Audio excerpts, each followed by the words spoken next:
Welcome back to Lords of Shadow. Dark dungeon? Who is this strange girl? Surely she could not have survived alone in this hellhole. Gabriel follows her deep into the depths of the city. I wonder where she is leading him. It is strange. I hear no words, and yet it seems Gabriel is communicating with her in some way. Something tells me she has a part to play in all of this. She's the victim child that will sacrifice to get his wife back. Well, before any of that happens, let's do some platforming first. Nice little chill-out platforming section after the crap the previous level puts you through. Yeah, that was a bit of a crappy maze level. It's not bad, it's just a slog. Yeah. Also, I don't like the signposting in this section. I suppose they were thinking like the waterfall might be able to direct you to the right place, but when everything else is so blatantly pointed out for you, I don't know. At least it's pretty. Yes. No denying that.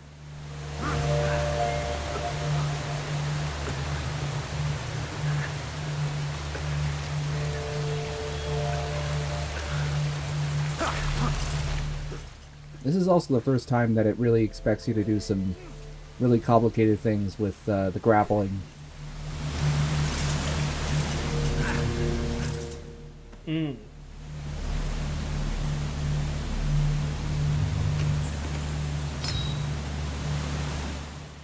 Relaxing, satisfying platform mechanics. It's a water level.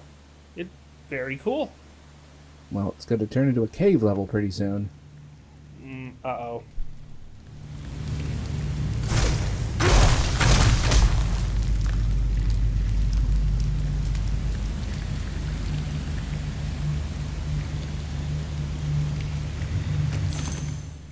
I kind of like this scroll.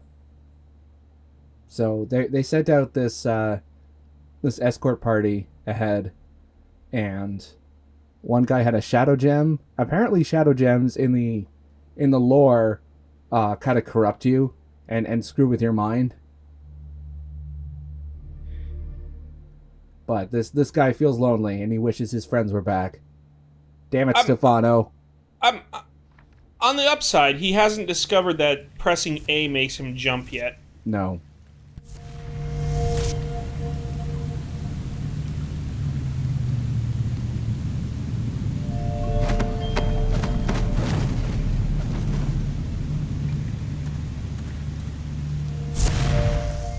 Something special about that one, she stuck the landing from like 40 feet back. Yeah. Oh, fetch quest. Yeah, she was a shoo-in for the garden gymnastics squad.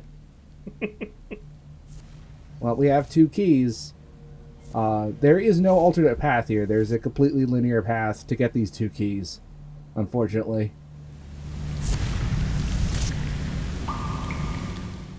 Well, it's living up to the Dark Dungeon name. I really like this scroll because it shows gremlins that we're going to be meeting later, and saying how their shit is actually really useful for all of the lighting up the torches that we've been seeing around here. Oh my god! They also mentioned something called a dark crystal. I don't know what's up with that.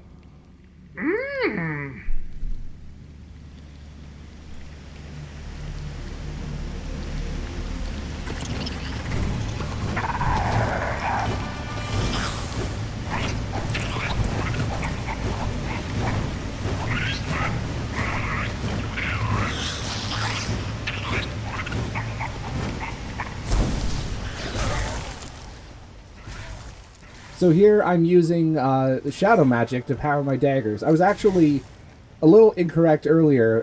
Light magic does not do anything to daggers, but shadow magic increases damage.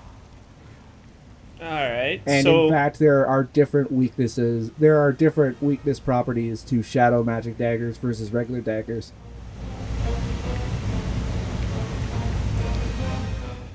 So it keeps you juggling your magic around. Yep. Also, if you grab a gremlin,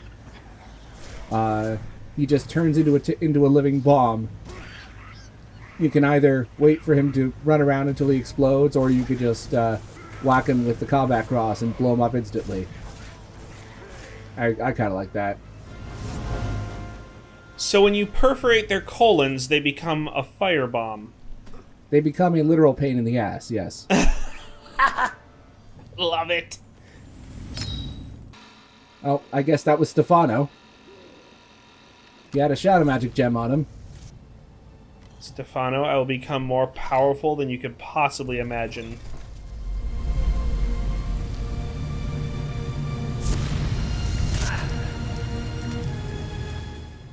Ugh, it smells like gremlin. Ugh.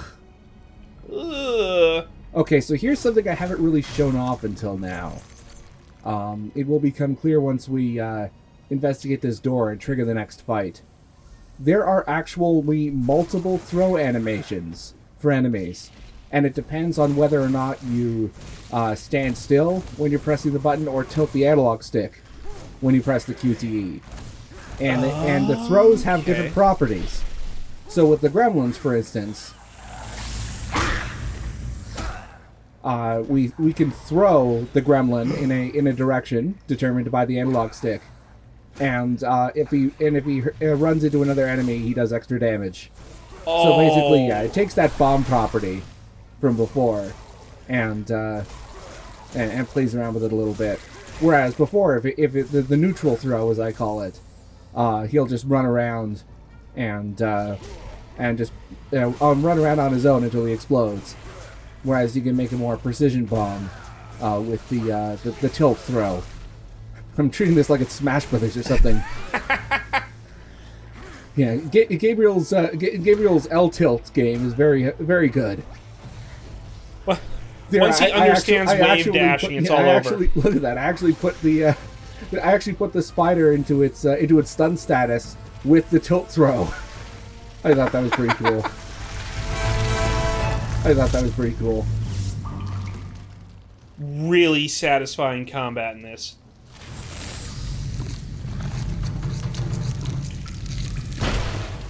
What a tiny little hole the spider makes in the door. Well, Charlotte, you ain't coming with. At least I taught a pig how to read and write. Avenge me, Wilbur! And now we found the other room. The trial in this area, which I lost the footage for, but it's not really a big deal because this trial's pretty boring, is just to complete the level without using any grab attacks on the gremlins. It's like the chapter 2 has it either really bad, boring trials or really incredibly difficult ones. Either or. Not much room in the middle. But we'll get to those in video 8.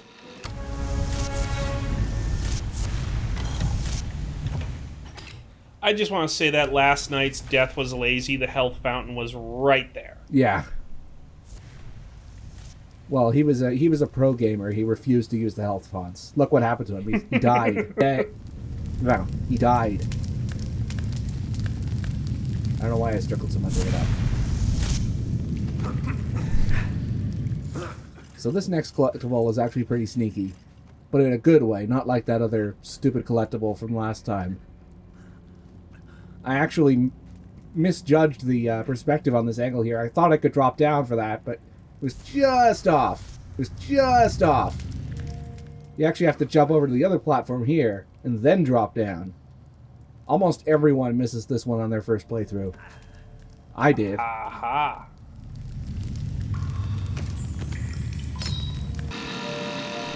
Yeah, I definitely missed that one. I had to use a guide for that. So this next fight coming up is kind of weird. It's meant to be an unwinnable fight that you eventually get saved from in a cutscene, but the game isn't really built to handle that kind of fight. So I have to sort of manipulate it to make sure it actually goes through. So I'm like kiting these gremlins over so that I can kill as many as possible using shadow magic, and then just kind of hope it goes my way.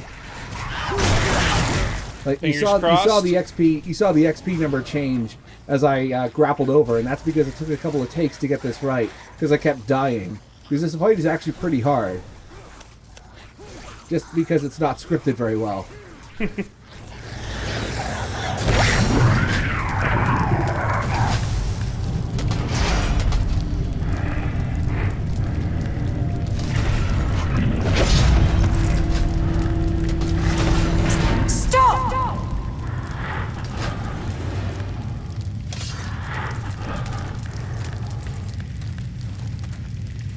Did you see the power that resides within those crystals?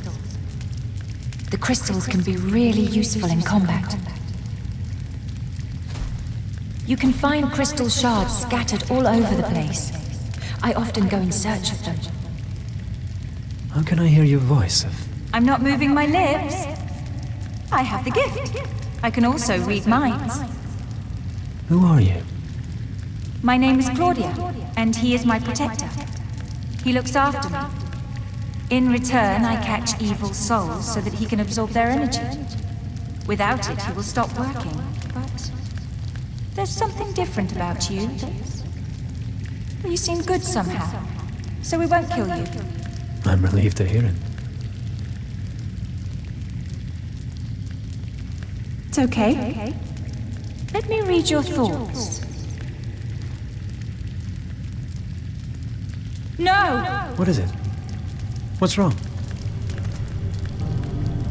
You are here to kill the Lords of Shadow and take their power. You mean to save us all and bring the one you love back.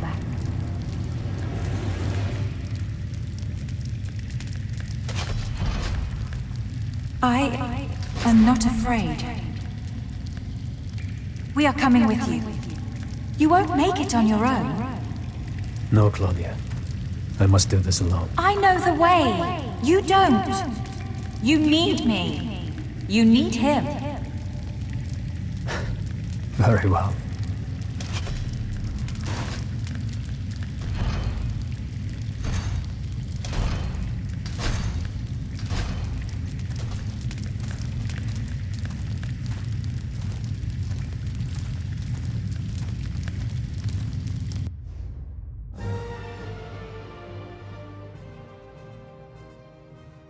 How did I kill 40 gremlins in that level? I don't remember there being that many. Maybe. Oh yeah, I counted the ones from the alternate takes where I died. Fate has played its hand, and now the die is set.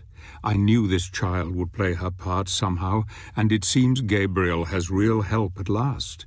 It bodes well for our quest. The golem that protects the girl has something that could prove very useful in the end, something unforeseen. My dear friend, I see your destiny before me, and it is terrible indeed. And yet I have trust that all will be as I have hoped.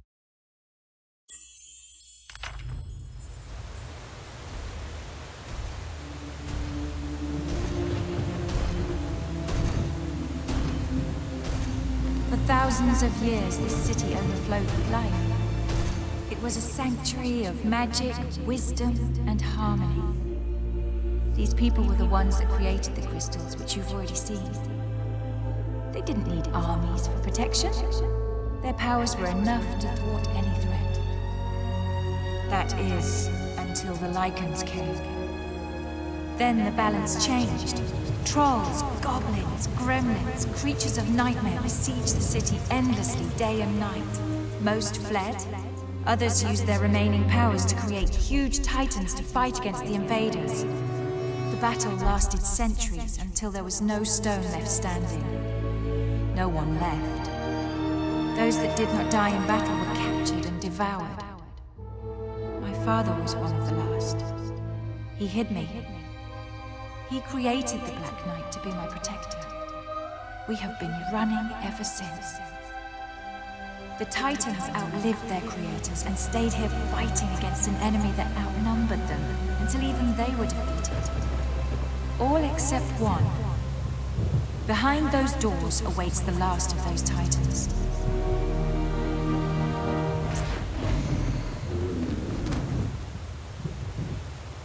The only way to reach the Sanctuary of the Dark Lord is through that door. We will have to defeat the Titan if we wish to continue our journey. The door will only open with the power of a crystal. You need to find 4 shards to create a whole crystal. We will wait for you here while you look for them. We don't have time to lose, Gabriel. Find the areas where crystal shards grow. You know, this really is your fault, Claudia. You wasted a crystal against one mini-boss that we've already taken on by ourselves. Also, if you do a neutral jump while standing right against the golem, for some reason it pushes you back. And I became absolutely fascinated with this for a couple of seconds. Interesting. So this level is pretty universally hated. I dislike it, but I don't really hate it. I tolerate it. Because you have to go around and find the 4 pieces of the crystal. The dark crystal, I mean, it obviously becomes a sub-weapon. And if you have a complete crystal already, you can end the level instantly. But we don't, so we have to do it the hard way.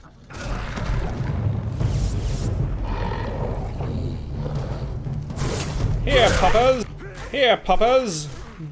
I was trying to see if I could get a parry out of him, but no, he was not cooperating. So this is why people don't like this level. Why people don't like this level. Search the areas where the crystal shards grow. We will wait for you here. Claudia chimes in constantly. So just for the sake of making this level a little tolerable, I am going to turn off voice volume. Just for this level. Because otherwise, Claudia will constantly chatter and remind you to get the other crystal shards, even when you're busy fighting enemies and you can't really do anything about it. So. I can finally tick shut up that mute kid off of my bucket list. Never thought I was going to get that. Not something you can do every day. There are a couple of other levels where I'll be doing that, but actually I can only think of one off the top of my head where I would do that. But it's really annoying.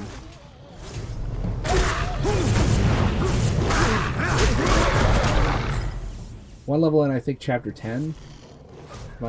Just off the top of my head, but yeah, it's not something that happens very frequently, thankfully.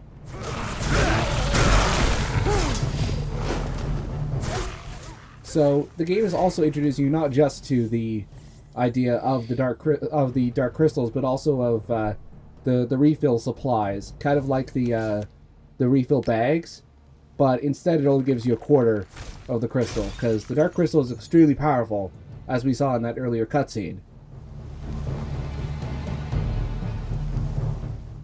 So you gotta earn that power. Yeah, they do randomly drop, but not in this level. Just to make it a little more scripted. But once we actually get the dark crystal for real, enemies will start dropping it, or dropping quarters.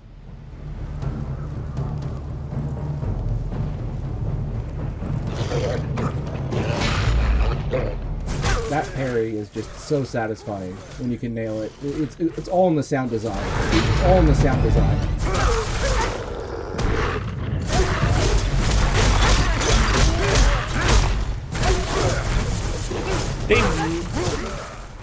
I will say this. They really did a phenomenal job with the combat audio, because it is bassy. Yeah. Like there are certainly points where I think it may get a little too far. Like there's a lot of clipping that I had to fix, but certainly, yeah, it does a great job of You know, if you're playing this in 5.1, it will give your subwoofer a workout.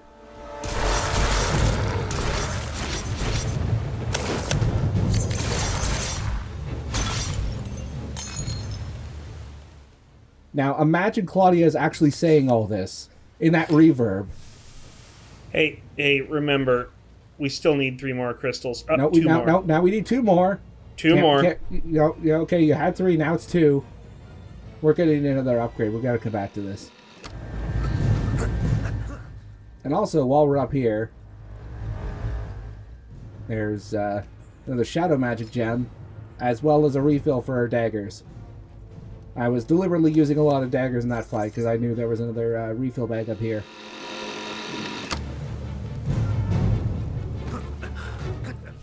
And it always refills, no matter how much of an upgrade you get. It will always refill you completely, which is nice.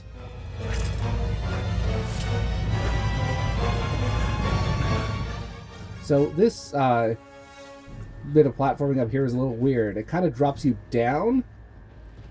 The way it's kind of unexpected. It's a little bit weird. Yeah, that surface isn't well telegraphed at all. Yeah, I think that surface ended up being a little glitchy, and rather than, you know, bug fix it properly, they just sort of patched it and called it a day. Remember, we still need 2 more crystal shards. So a few videos ago, I mentioned that there was one particular arena with 3 greater lycanthropes. This is it. Oh no! They only start you with 1. There's 2 other buddies are coming in a little bit. But when you're fighting it normally, it's challenging, but not too bad. But it's this area where it's the best place to get a certain trial later on, and that's what it just becomes one of the worst trials in the early game. Like, there are worse trials later on, but when you're trying to do trials early, it just becomes terrible. And you'll see once we get to video 8, because that's where all of the Chapter 2 trials are.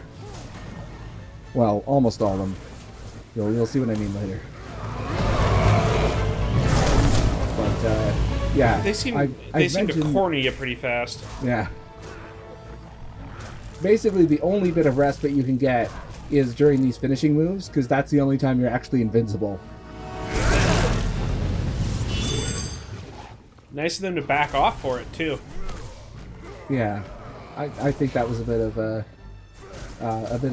AI design choice there. Also, there's that uppercut move. They don't really do that often, but it can hurt.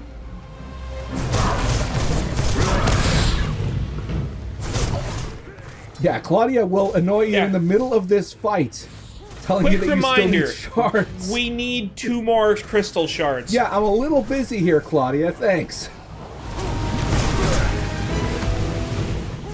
It's not her fault. She's also blind.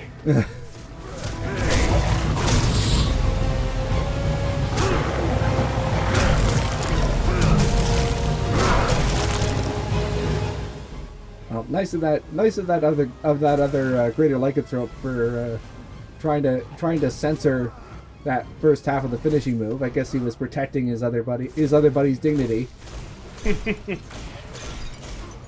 Okay, you don't need to see this. We've seen that animation already. I'm just gonna beat this guy normally. Credit where credit is due. The AI backing off is a nice touch. Other games may not have done that. All right, so I'm gonna get another one. This is the circular chain. It's a great, really great area move that upgrades the effect, the area of effect of your area attacks considerably. Check this out. Wow. It doesn't do much damage, but it hits in a wide area.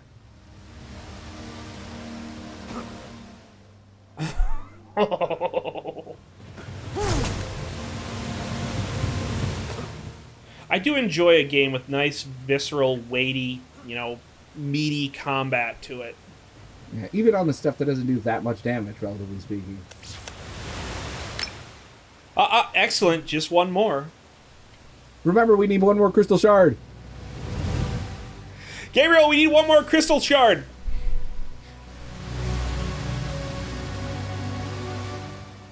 And if you do use the crystal shard, it's gone. You have to go collect it again. Ow! Here it is. We basically summoned that titty demon from before. It's it's this game's equivalent of like Hydro Storm that Richter has in Symphony of the Night and Rondo of Blood. It's a massive area of effect attack that will kill everything. Gotcha. And it's actually the one. It is the one thing that we need for in order to complete the trial for the Chapter 1 boss that we weren't able to do before.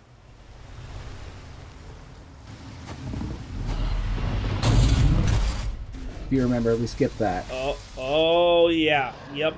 Yeah, because we need the Dark Crystal in order to do a large amount of damage instantly. Because that trial is a speed run.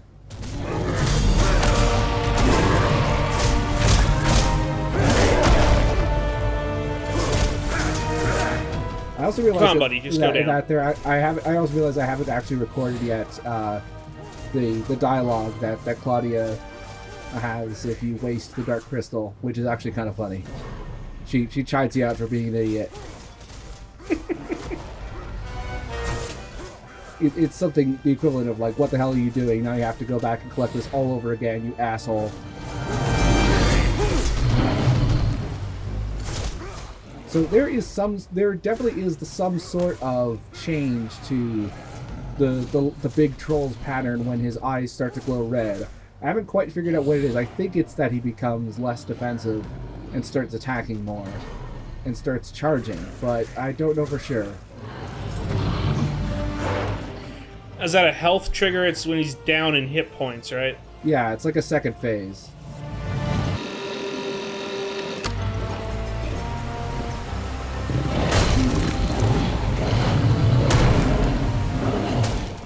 Come on, Hulk, just smash it. I swear if you get through this door and there's another one of those pillars. No, the game's not that cool. It's not yet. So, how was your day?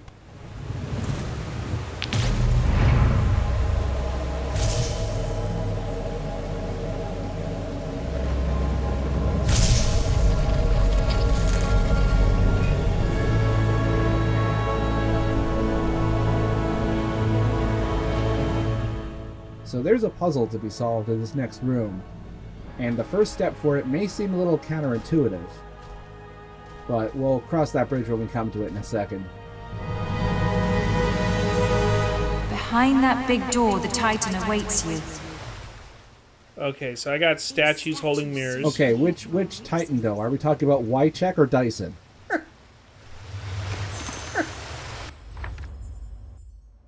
So here's the hint scroll for this. It's one of the most pointless hint scrolls in the game because it's a really easy light puzzle once you figure it out. However, But I cannot find the correct way to do such a thing. Well, the first step is probably the hardest. And that is you have to actually remove the Dark Crystal from this statue and put it into the statue different that's furthest from statue. the door. Over here. And once you do that, it becomes really easy. I think these statues can move. Now, somehow. if it was me, I would presume that doing that would close the door. Well, I mean, the door had already like moved out of the way, I guess. But so I was trying to be really cool and set it up so that it would instantly turn and open the door right away. But I forgot that it's not about where the lenses face. It's about where the statues face, and I didn't line it up properly. Oops.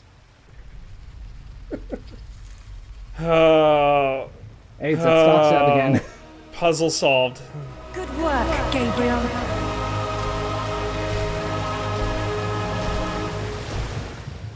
Now, And if we meet It's- this Titan, you have to tell him it was a lateral. Otherwise, he will get very angry. I can't help but notice that consumed our dark crystal. Yes, it did. But we will be able to get more dark crystals later. So, next update, we are going to be fighting 2 boss fights in a row. And only one of them is a Titan. Sweat session. Yes. I'm actually really looking forward to this next update. It's going to be really cool. Deep and meaningful combat.